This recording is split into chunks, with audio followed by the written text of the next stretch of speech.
fix this garage door. Yeah. Get this pulley out. Get a new one in.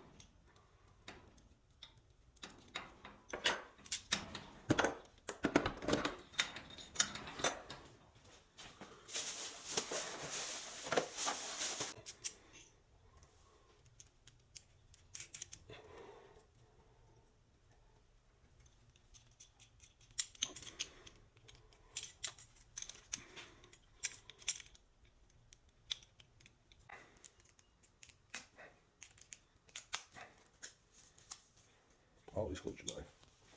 All right. Now, let's get this going.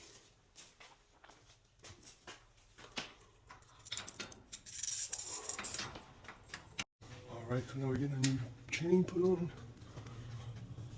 All right.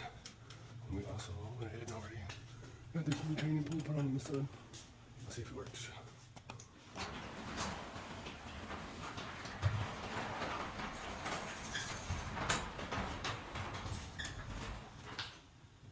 Perfect. That's how you fix a garage door, baby.